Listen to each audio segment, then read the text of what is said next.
Combat Service Support Group 13, 3rd Marine Aircraft Wing, 1st Marine Division, and 3rd Marine Division. Sergeant Major McKenna also served in several prestigious assignments to include drill instructor duty, Special Purpose MAGTF Afghanistan Regimental Combat Team 3, and the Presidential Guard detail at Camp Hansen.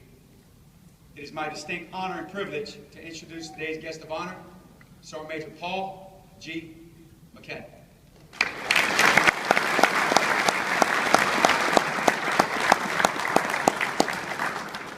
I'm going to get situated a little bit. I don't want to put anybody on the spot up there, but I would ask the Marines in the back if you'd assist the ladies that are just standing back there. We have plenty of seats up front, right next to Colonel Dan Wilson, the Chief of Staff, 3rd Marine Division. If you ladies would like a seat, and I know the Marines will help them out, and probably get up from a seat to offer those ladies a seat. That would be appreciated. There you go. All right. I know you make me proud by doing that. Okay. Good morning, commanders, senior enlisted leaders, U.S. Marines, sailors, airmen, families, and friends of the graduates of TAC 14. Let me start by thanking Sergeant Major Cruz and Master Gunnery Sergeant Ward and their entire team for the leadership they have provided all the men and women of Class TAC 14. Additionally, I would like to thank the faculty advisors for investing 3 years of their careers away from the respective MOSs to build the future of enlisted leaders. Not just making them better NCOs, but making them better Americans. Please join me in a round of applause for our appreciation.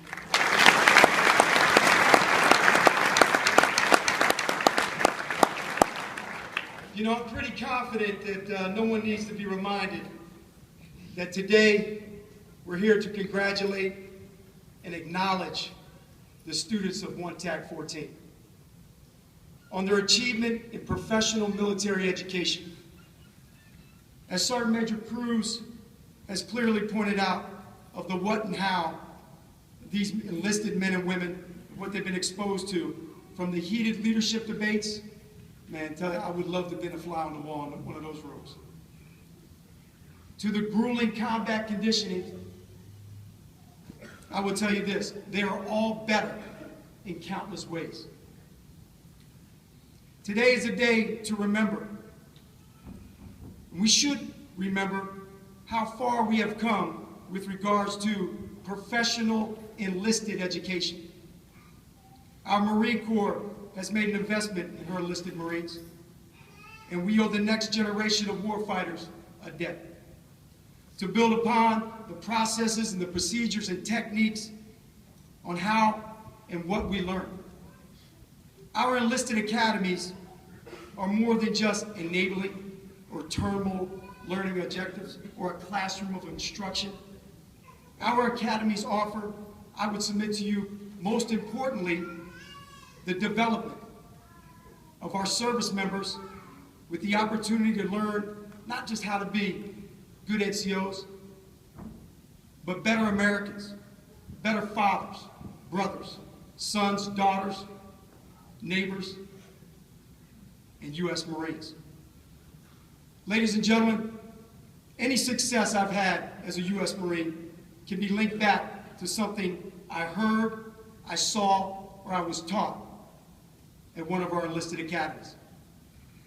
Having said that, and having a clear understanding of what and where we are as a Marine Corps today, my message is simple, Class TAC 14. A simple message.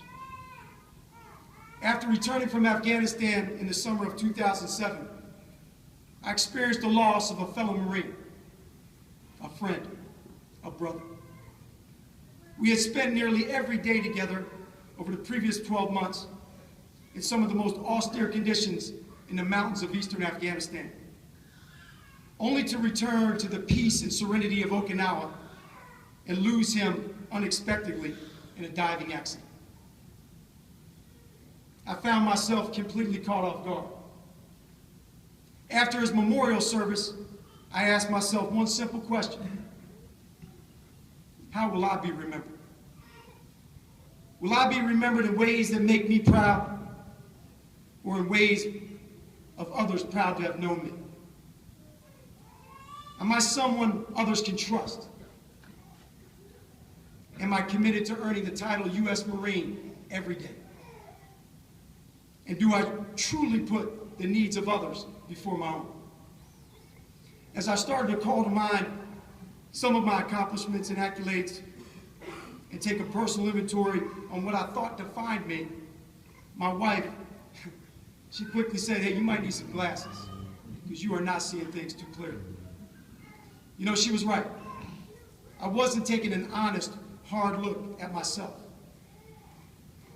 It's not only accomplishments and accolades that define us as men and women, it's also our associations, our personal interactions that have the most profound impact on others. And it's also our personal struggles and how we overcome them. I recently completed reading a book by Jim Collins, titled Good to Great. My wife sent it to me. I don't know, again, maybe she was trying to tell me something. The book talks about some of the top Fortune 500 companies in the world and their leaders facing the situation of taking their companies from good to great. One of the chapters talks about confronting the brutal facts and how by doing so can be the difference between being good or being great. When you confront the most brutal facts of your current reality, it will not weaken or dispirit you, but instead leaves you feeling stronger, more resilient, with a sense of exhilaration. There is no question we are all good Marines, sailors, airmen, and people in this auditorium today. But do we settle for mediocrity as gunnery sergeants, as staff sergeants, as Americans? Or do we strive for greatness in our lives? Do we earn the title U.S. Marine every day? How committed are we to being members of the profession of arms for our nation?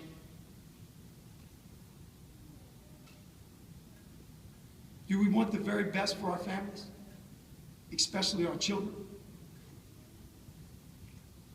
And what actions do we take within our communities, regardless if we live abroad or we live on foreign soil?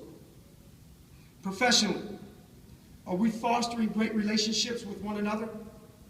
Because our junior Marines, sailors, and airmen are watching us, and they will emulate our actions and attitudes towards one another. Have we instilled in them the character trait of selfless service to nation, to corps, to unit, to fellow Marine? Within our families, are we modeling the correct adult behaviors? Because our children are watching, and they will be a reflection of all of us one day. Now, if you allow me a little bit of Sergeant Major latitude, I'd like to share a small personal story about family and how significant it is and how we all struggle with the balance between being a U.S. Marine and being a family. It was probably in about 2002, I believe, if I can recall, and we had just returned from deployment. I was stationed down at Camp Hansen, and we had just put everybody out on post-deployment leave. And there I was sitting in my little phone booth office, those of you that are familiar with Area 4. And I must have had my light on, and there I am working diligently. We didn't have the digital technology we have today, believe it or not, in 2002. I think I was working on fitness reports, and back then you literally had to mail them to MMSB. So I'm sitting there plugging through some things just to make sure things were tight before I went on leave. When I look up, and there's a gentleman, probably one of the finest Americans, one of the finest Marine officers, one of the finest men that I ever know. You might know him as Colonel Dave Fuquet, my battalion commander at the time. And he's standing there in my hatch and he says, First Sergeant, what are you doing? I forget what kind of explanation I tried to offer the battalion commander. And then he entered my office, and then in the only chair that I had in my office, he sat down. He said, you know what, First Sergeant, we had a pretty tough deployment. And you done some pretty good things. Heck, I like you. Hell, I might even love you. I said, you know, I'm starting to swell up a little bit of pride. He said, where's Michelle? I saw her at the homecoming. Where's she at? At that time, I was a geographical bachelor, just like I am now. And I said, sir, she went back up to Virginia. I'll be joining her in a couple hours. I'll be on the road. He goes, interesting. Again, First Sergeant, I truly care about you. But I tell you what, man, he said, first time any officer, any senior leader ever addressed me by my first name. He said, I'll tell you what, Paul, God forbid something was to happen to you driving home tonight. God forbid. Because I'd be upset. Heck, I might even cry at your funeral. He goes, but let me tell you something, man. I won't be the one crying the loudest. Get home to your family. Everything you're working on can wait. You deserve to take that lead. I offer that personal testimony to you to tell you that we all struggle with that. Regardless if we're sergeants or we're gunnery sergeants, heck, even if we're commanders. We struggle to find that balance. I do today. And we all got to get better at it. To move on, about how will I be remembered? And what are you doing within your communities? How involved are we? From volunteering to knowing the neighbors, there's a whole world of people out there that want to get to know us. You know, to return to my earlier question of how will I be remembered or how would I be remembered? Am I someone others can trust? Am I committed to earning the title U.S. Marine every day? And finally, do I truly put the needs of others before my own? Well, I'll tell you, ladies and gentlemen, when I confronted the brutal facts, I found that I did not like some of my answers, and I needed to make a few changes. I also realized that tomorrow is a new day, and with it brings the opportunity for change and a chance to go from good to great. You know, old Jim Collins, he was right. I do feel strong. One Dec'14, you have sharpened the cold blade of your leadership, and it is your responsibility, both professionally and even morally, to support your commander and the men and women you have been entrusted to lead. You cannot let them down. You know, today, we lost a heroic man in the fight for good. Nelson Mandela died at age 95. He was a remarkable man who made an indelible print on humanity.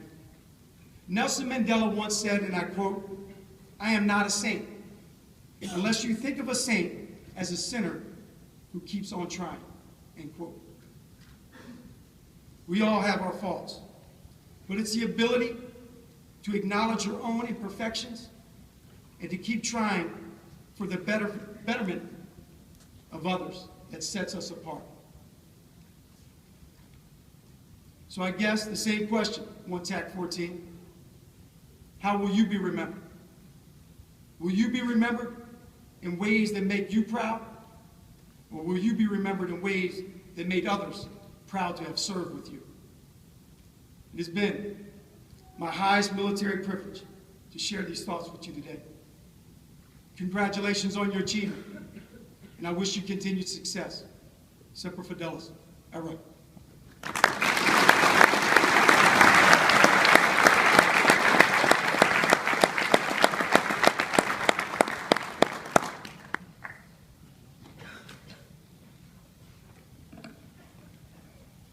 Thank you, Sergeant Major, for those inspiring words. Our guest of honor will now present the awards and certificates.